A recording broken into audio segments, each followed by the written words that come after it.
Hello friends, welcome to my channel SS technical guru. Friends, अगर जो आप इस चैनल पर पहली बार आए हुए हैं तो चैनल को लाइक और सब्सक्राइब ज़रूर करें ताकि आगे आने वाली वीडियोस आप तक आसानी से पहुंच सके। तो आज की इस वीडियो में हम सीखेंगे कि पॉपअप मेनू क्या होता है और step by step her option को जानेंगे। चलिए स्टार्ट करते हैं पॉपअप मेनू के बारे में। तो हम कंप्यूटर के जब स्क्रीन पे रहेंगे तो माउस का हमें राइट बटन प्रेस करना होगा। माउस का राइट बटन जैसे प्रेस करते हैं फ्रेंड्स, हमें यहाँ एक चीज़ जानना होगा कि यहाँ पर जो ये पॉपअप मेनू में आपको दिखाई दे रहा व्यू मेनू भी, ये कॉर्नर का जो सिंबल बना हुआ है इसका मतलब क्या होता है। इसका मतलब ये है कि आप इसके अंतर्गत अभी और ऑप्शन अवेलेबल हैं, तो यहाँ इसका मतलब यही होता है। तो चलिए स्टार्ट करते हैं व्यू से। व्यू में सबसे पहला हमारा है लार्ज आइकॉन। लार्ज आइकॉन मतलब ये क्या कर देगा कि आइकॉन को बड़ा कर देगा। देख लीजिए, हम इसको ओपन करते हैं। देख लीजिए यहाँ पर जितने भी हमारे डेस्कटॉप पे आइकॉन हैं वो सभी क्या हो गए हैं, बहुत बड़े हो चुके हैं। चलिए अब सेकंड ऑप्शन देखते हैं। सेकंड ऑप्शन हमारा है मीडियम आइकॉन। मीडियम आइकॉन का मतलब क्या होता है कि जितने भी हमारे आइकॉन हैं, ये जो डेस्कटॉप पे आप आइकॉन देख रहे हैं, ये सभी आइकॉन क्या हो जाएंगे, इसकी साइज मीडियम हो जाएगी। तो यहाँ पर हम क्लिक कर देते हैं। देख सकते हैं दोस्तों, यहाँ पर क्या हो गया, आइकॉन मीडियम हो गया है। अब थर्ड ऑप्शन पे आते हैं। इसमें आपका स्मॉल आइकॉन। स्मॉल मतलब बहुत छोटा। तो इस आइकॉन को, जो आइकॉन सभी डिस्प्ले हो रहे हैं, उन सभी आइकॉन को क्या कर देगा, सबसे छोटा कर देगा। तो यहाँ स्मॉल आइकॉन कर दिया हमने। देख लीजिए आइकॉन क्या हो गया, अब और छोटे हो चुके हैं। इसके बाद अब आते हैं अगला ऑप्शन, लेकिन बाय डिफ़ॉल्ट हम इसको मीडियम में ही रखते हैं दोस्तों ताकि क्लियरिटी से देख सकें। अब आते हैं अगला ऑप्शन है आपका यहाँ पर ऑटो अरेंज आइकॉन। दोस्तों यहाँ पे देखिएगा कि ये जो हमारा यहाँ चेक है, चेक मतलब क्या होता है कि जब अब आप आइकॉन को ऐसे मूव करेंगे तो आइकॉन आपका मूव नहीं होगा, वो आपका क्या होगा, वहीं का वहीं रहेगा। तो हमें क्या करना होगा, हम यहाँ से व्यू मेनू में आकर के ऑटो अरेंज आइकॉन को जैसे ही डीएक्टिव कर देते हैं, आप देख सकते हैं आप कोई भी आइकॉन आप मूव कर रहे हैं, यहाँ पर क्या हो जा रहा है, मूव हो जा रहा है कहीं भी। तो आप कोई भी आइकॉन इधर उधर मूव कर सकते हैं। बट अगर जो आप माउस का राइट क्लिक करके फिर से आते हैं, ऑटो अरेंज आइकॉन पे जैसे ही क्लिक करते हैं तो आइकॉन जितने भी होते हैं ऑटोमेटिक, देख लीजिए सभी आइकॉन क्या हो गए हमारे, एडजस्ट हो चुके हैं। तो इसका बेनिफिट ये है हमारा कि आपके डेस्कटॉप पे आइकॉन, जितने भी आइकॉन हैं, अगर जो इधर उधर हैं तो वो ऑटोमेटिक क्या कर लेगा, एडजस्ट कर लेगा। अब आते हैं इसके बाद हम अब क्लिक करते हैं, फिर से जानते हैं इसके आगे का कि आगे क्या है। तो यहाँ पर दोस्तों माउस का राइट क्लिक फिर से करते हैं और उसके बाद यहाँ पे देख लीजिए अगला ऑप्शन है आपका show desktop icon. Show desktop icon का मतलब क्या है, देखिए यहाँ पे चेक है मतलब एक्टिव है। अगर जो हम इसको अनचेक कर देंगे तो डेस्कटॉप पे ये जितने भी आइकॉन हमें दिख रहे हैं ये सभी क्या हो जाएंगे, आपके हाइड हो जाएंगे।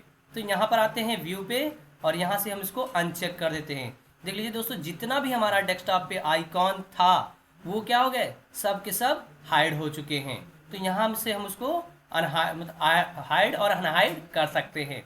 अब आते हैं यहाँ पर आते हैं शो डेस्कटॉप आइकॉन। जैसे ही इसको फिर एक्टिव करेंगे दोस्तों तो यहाँ से क्या हो जाएगा, हमारे सारे डेस्कटॉप के आइकॉन डिस्प्ले होने लगेंगे। इसके बाद अगला ऑप्शन आपका है शो डेस्कटॉप गैजेट्स।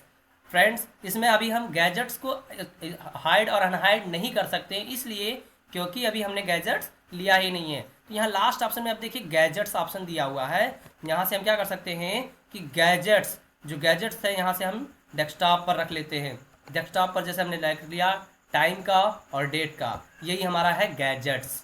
अब दोस्तों देख लीजिए, इस गैजेट्स मतलब डेस्कटॉप की स्क्रीन पर जितने भी गैजेट्स पाए जाते हैं उस गैजेट्स को आप हाइड और अनहाइड कर सकते हैं। जैसे हमने बताया था कि इसको यूज करते हैं शो डेस्कटॉप गैजेट्स, ये अभी हमारा चेक है। अगर जो हम इसे अनचेक कर देंगे तो ये जो दो गैजेट्स हमने लिया हुआ है वो क्या हो जाएगा, हाइड हो जाएगा। चलिए इसको करके देखते हैं दोस्तों। तो यहाँ पे हम शो को अनहाइड कर देते हैं। देख लीजिए यहाँ दो हमने गैजेट्स लिया हुआ था, ये क्या हो गया, हाइड हो चुका है दोस्तों। तो यहाँ से फिर हम व्यू टैब पे जाएंगे और इसके बाद यहाँ से क्या कर देंगे, हम इसको शो डेस्कटॉप गैजेट्स को एक्टिव, जैसे ही एक्टिव करेंगे आपका गैजेट्स शो करने लगेगा। अब आपके माइंड में चल रहा होगा कि ये तो हमने दोनों कर दिया, हमें एक करना हो तो कैसे करेंगे, देख लीजिए दोस्तों। अगर जो आपको परमानेंटली एक गैजेट को रखना है तो आप यहाँ से क्लोज कर दीजिए उस गैजेट को। तो यहाँ से हमने क्लोज कर दिया, यहाँ से जो आप गैजेट्स नहीं चाहते उसे क्लोज कर देंगे। समझ में आ गया दोस्तों। चलिए अब स्टार्ट करते हैं। व्यू खत्म हो गया आपका। अब आते हैं सॉर्ट बाई। सॉर्ट बाई क्या होता है, नेम जो पहला दिया है उसमें नेम दिया हुआ है। तो नेम का मतलब क्या है कि हमारे डेस्कटॉप पे जितने भी आइकॉन हैं वो नेम वाइज एडजस्ट है। अब आते हैं सेकंड आपका है साइज। साइज का मतलब क्या है दोस्तों कि जो हमारे डेस्कटॉप पे जितने भी आइकॉन हैं उनकी साइज क्या है, MB KB GB। ये क्या है, MB KB GB।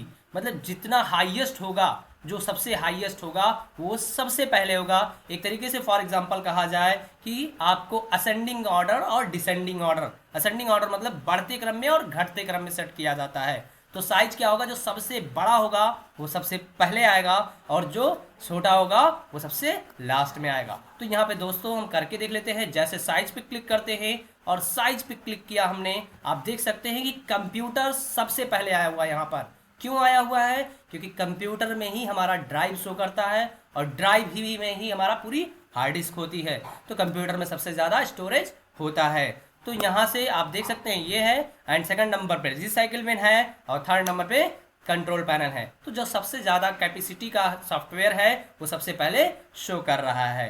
तो यहाँ से हम उसको साइज वाइज एडजस्ट कर सकते हैं। एंड सेकंड आते हैं, अब थर्ड आते हैं आपका क्या है, आइटम टाइप। आइटम टाइप क्या होता है दोस्तों, यहाँ जान लेते हैं।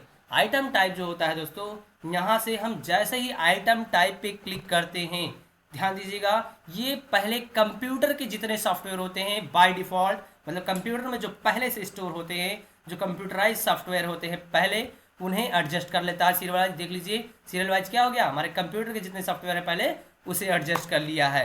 तो ये समझ में आ गया दोस्तों।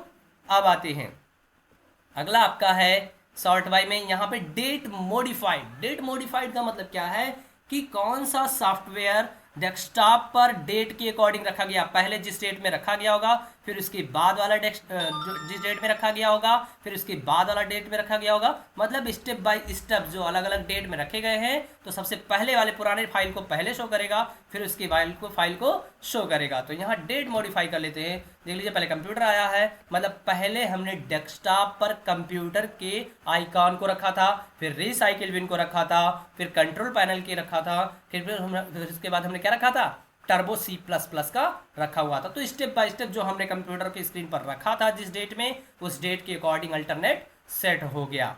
यहाँ तक क्लियर हो गया दोस्तों। चलिए अब आते हैं अगला अगला आपका ऑप्शन है इसमें रिफ्रेश। रिफ्रेश तो मैक्सिमम सभी लोग जानते होंगे कि हम रिफ्रेश का यूज क्यों करते हैं। रिफ्रेश का यूज हम इसलिए करते हैं कि ताकि हमारा कंप्यूटर का जो वर्किंग प्रोसेस है, वर्किंग प्रोसेस मतलब कार्य करने की जो क्षमता होती है वो धीरे जब हो जाती है तो हम कंप्यूटर का क्या करते हैं, रिफ्रेश करते हैं या तो रीस्टार्ट करते हैं। तो इसीलिए हम रिफ्रेश का यूज करते हैं। चलिए आते हैं दोस्तों अगला, यहाँ पेस्ट। देख लीजिए पेस्ट क्या होता है दोस्तों। अब पेस्ट मैं आपको बता देता हूँ। जैसे यहाँ ऑप्शन है, हम ले लेते हैं कोई भी एक फोल्डर पहले बना लेते हैं। फोल्डर बनाना मैंने पहले से वीडियो बता दिया है। तो यहाँ पर हमने कोई फोल्डर बना लिया दोस्तों। अब इसके बाद इस जो फोल्डर है इसको राइट क्लिक करेंगे और यहाँ से हम कॉपी कर लेते हैं। कॉपी करने के बाद फिर राइट क्लिक करते हैं। देखिए दोस्तों यहाँ पेस्ट का ऑप्शन एक्टिव हो गया। पेस्ट तभी एक्टिव होगा जब किसी फाइल या फोल्डर को आप कॉपी करेंगे। तो यहाँ पर हम पेस्ट कर देते हैं। देखिए दोस्तों यहाँ आ गया कि नहीं आ गया, FA कॉपी, क्योंकि ये क्या हो गया, इसका डुप्लीकेट है इसीलिए कॉपी हो गया। तो पेस्ट कर दिया हमने। बट ये जो दूसरा ऑप्शन दे रहा है आपका पेस्ट शॉर्टकट, मतलब उस फाइल को पेस्ट तो करेगा लेकिन क्या होगा, उसका शॉर्टकट बनाकर करेगा। अब ये शॉर्टकट क्या होता है दोस्तों, मैंने पहले से वीडियो बनाकर रख दिया है। आप यूट्यूब चैनल पे, मेरे चैनल पर जा करके देख सकते हैं कि शॉर्टकट कैसे बनाया जाता है, क्या बेनिफिट होता है उसका। तो चलिए स्टार्ट कर देखते हैं। पेस्ट शॉर्टकट देख लीजिए, जो फाइल हमने कॉपी किया था फोल्डर, वहाँ पर यहाँ पर ये क्या हो गया, उसका शॉर्टकट बनाकर रख दिया। तो समझ में आ गया दोस्तों सभी को। चलिए अब आते हैं, अगला ऑप्शन है आपका अनड्यू। अनड्यू मतलब कंट्रोल Z। दो चीज़ों से हम कर सकते हैं, या तो ऑप्शन का यूज कर सकते हैं या तो हम शॉर्टकट की का यूज कर सकते हैं। तो यहाँ पर इसका यूज क्या है, मतलब कि जैसे सपोज दैट इस फाइल को हमने डिलीट कर दिया, यहाँ से हम क्या कर देते हैं, डिलीट कर देते हैं दोस्तों। तो इस फाइल को हमने डिलीट कर दिया, तो आप एंडियो मतलब स्टेप बाय स्टेप बैक आएंगे, जो वर्क आपने किया था उससे पीछे जाने के लिए आप इसका यूज कर सकते हैं। तो जैसे ही एंडियो ऑप्शन का यूज करते हैं तुरंत यहाँ पर देख लीजिए जो हमने डिलीट किया था फोल्डर, देखिए आ गया कि नहीं आ गया, यही फोल्डर हमने डिलीट किया था, ये फोल्डर आ चुका है वापस। तो मतलब जो वर्क आप कर दिए हैं, बाई चांस कोई फाइल डिलीट कर देते हैं या कुछ वर्क कर रहे हैं, कुछ हो गया अलग हट गया, तो उसे वापस लाने के लिए आप एंडी ऑप्शन का यूज करेंगे। तो ऑप्शन का यूज कर सकते हैं एंड सेकंड शॉर्टकट की का भी यूज करते हैं। तो शॉर्टकट की क्या होता है आपका Ctrl+Z होता है। क्लियर है फ्रेंड्स? चलिए अब आते हैं न्यू मैंने बताया था फोल्डर क्रिएट करना, अभी जस्ट बता दिया आपको यहाँ पर, ठीक है। तो अब आते हैं ये क्या है आपका, अब यहाँ पर देख लीजिए कोई भी सॉफ्टवेयर का आप यहाँ पर जो है डेस्कटॉप पर शॉर्टकट बनाकर रख सकते हैं इन सभी के द्वारा, कि आप यहाँ से फोल्डर क्रिएट ही कर सकते हैं, प्लस आप किसी भी सॉफ्टवेयर का डेस्कटॉप पर शॉर्टकट बना सकते हैं ताकि आसानी से यहीं से ओपन कर सकते हैं। चलिए अब आते हैं स्क्रीन रेजुलेशन। ये क्या होता है दोस्तों, बहुत ज़्यादा यूज है इसका स्क्रीन रेजुलेशन का, बट आप इसकी छेड़खानी मत कीजिएगा, पहले देख लीजिए क्या होता है। देखिए यहाँ रेजुलेशन मतलब स्क्रीन की जो हमारे डिस्प्ले स्क्रीन है उसकी साइज को आप छोटा बड़ा कर सकते, ओके कर देते हैं। तो यहाँ तक क्लियर हो गया दोस्तों। अब आते हैं अगले ऑप्शन पर। यहाँ पर अब देख लीजिए गैजेट्स का तो मैंने आपको ऑलरेडी बता दिया है। अब आते हैं पर्सनलाइज में हमें किसी भी डेस्कटॉप का फोटो अगर चेंज करना होता है तो हम यहाँ से यूज कर लेते हैं। यहाँ पर आते हैं, अगर तो आप यहाँ से इतना सारा मिल रहा है आप करना चाहते हैं तो यहाँ से कोई भी फाइल यहाँ पे जैसे सेलेक्ट कर लिया हमने ये, तो यहाँ से आप कर लेते हैं, जैसे हमने ले लिया ये वीडियो हमने ये ले लिया फ़ोटो, तो ये फ़ोटो स्क्रीन पे लग गया, देखिए चेंज हो गया कि नहीं हो गया। तो आप ऐसे ही लगा सकते हैं, मतलब चेंज कर सकते हैं, तो आप डेस्कटॉप के बैकग्राउंड को चेंज कर सकते हैं। तो ये था आपका पॉपअप मेनू। आई थिंक दोस्तों आप लोगों का ये पॉइंट क्लियर हो गया होगा, ठीक है। तो अगर तो आपको कोई भी कन्फ्यूज़न हो तो आप कमेंट बॉक्स में ज़रूर लिखें, हम उसका सलूशन ज़रूर देंगे आपको, ठीक है दोस्तों। तो आपको वीडियो अगर जो अच्छा लगा हो तो लाइक करें, सब्सक्राइब करें और शेयर करें। Thank you.